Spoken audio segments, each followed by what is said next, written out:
Your future will open up in a big way if you don't stand first in the school.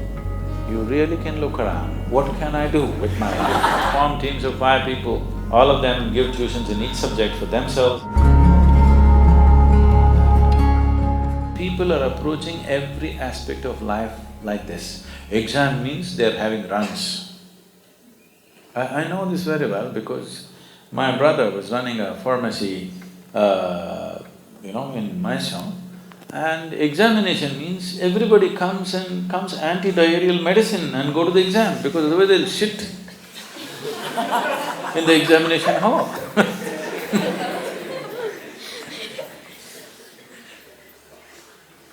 Why And the same thing happens to them if they're going for a job, the same thing happens to them if they're getting married, the same thing happens They just shit scared of everything That is because unprepared, isn't it? The only reason you're nervous about something, I was just talking to a few people around me. Last 3 times we hired a helicopter here, the 3 different pilots. I'm just looking at them, they're so horribly nervous. But in 3,000 hours of flying, I'm just 100-hour pilot. With great joy I fly without an element of anything. But to a point when my instructor in United States was interviewed by one of our people, what do you think about Sadhguru? Has he been a good student for you and all that stuff?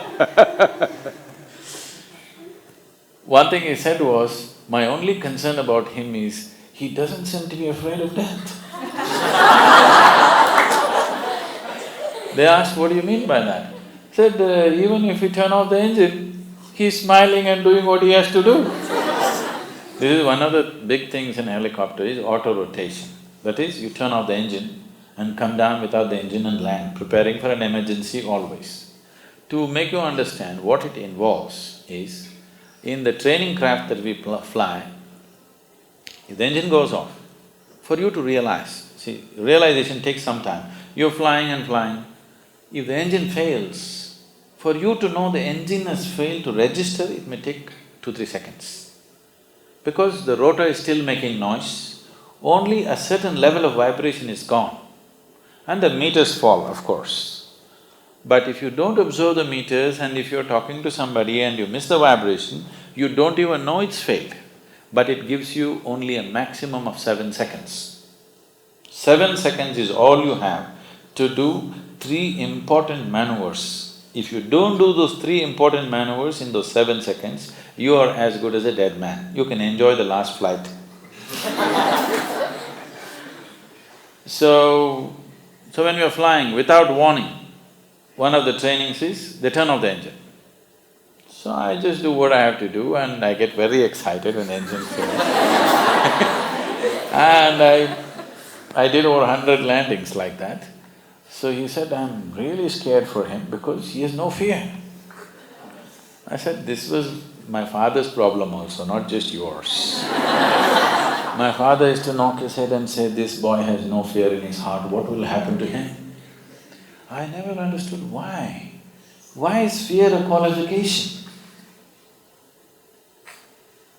Why is fear a qualification? Awareness is a qualification, alertness is a qualification, knowledge is a qualification. Why is fear a qualification? So if you're shit scared of your exam, you're going to do well, is it? You're shit scared of going for an interview, you're supposed to do well, is it? You're shit scared of getting married, you're supposed to do well.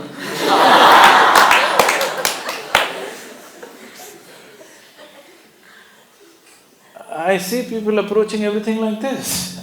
What is the point? So this is because somebody thinks, board exam, what will happen in my future? Your future will open up in a big way if you don't stand first in the school. Because then there'll be many opportunities. If you get 99%, you'll end up in a medical college. Or if you get 90%, you'll end up in an engineering college.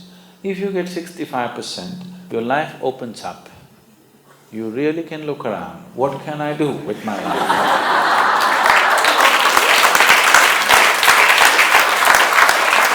Now all the teachers are suffering, Sadhguru is destroying the whole school. Those of you who are going for 12th standard examination and 10th standard examination, I want you, whether the teachers do it or not, forget about that. I want the students to complete your syllabi and be ready for the exam by the end of October. Okay? By the end of October, you must be able to write your exam comfortably. If you're a little shit scared, be shit scared in October. We'll give you one more in November. You'll handle it little easy, without a tablet you can go. December we'll do 2 more examinations, do it. January you just play, February you just look around a little bit in the book. Last year of school, enjoy yourself. When the examination comes in March, you just go there and already you've done this 5 times. So by December, you must be bored writing the same exam 5 times. So you're ready for the board exam. 12th standard, 10th standard, form teams of 5 people, they must learn together. Make the teams in such a way, people who are good in different subjects are together, all of them give tuitions in each subject for themselves and the teachers help them. See, learning, for any human being, when you learn something new, when you realize something that you did not know, does it give you joy or pain? It should give you joy, isn't it? It's natural for human intellect. If you grasp something that you did not know, it makes you joyful. Why is it being approached so painfully? Board exam, if you know, will you write it wrong? No. Only if you're just trying to remember for the exam, you could write it wrong. Trying to remember for the examination means you are a bloody cheat. Do you understand? You just want to remember, fool people for a day and say, I am pass, and then you don't know anything. You have learned deception. Don't start your life with deception. It's not good. That's not a good foundation for your life. Just somehow getting 100 marks, just because for one day you remembered something and vomited it on the paper, is this not deception? Just defeating the purpose of education, isn't it? We know something, that's why we must move to the next class. Not because we somehow tricked the examiner, so we move to the next class. What does it mean in our lives? It doesn't mean anything. Do not start your life on deception. It doesn't matter who thinks what about you. The important thing is you maintain your fundamental integrity in your life. This is very important for a human being, believe me. This is not about deceiving somebody, this is not about being better than somebody. This is, I'm here, I'll make the best use of my time when I'm here, I'll do my best. That's all. It doesn't matter somebody approves it or disapproves it. And no 2 human beings have come alike. Somebody may be a backbencher in the high school, but he may be frontbencher in life. So that is not the deciding factor. At every place in our life, from school to college to profession, let's not keep on thinking and having joy that somebody is behind us or somebody is below us. Why should you enjoy somebody else's failure? If you enjoy your first rank, that's all it means, isn't it? Yes or no? You're enjoying somebody's failure, that is sickness. You must enjoy what you know. You must enjoy your exploration. You enjoy your fulfillment of longing to know. This is what you should enjoy, not being one up on somebody else.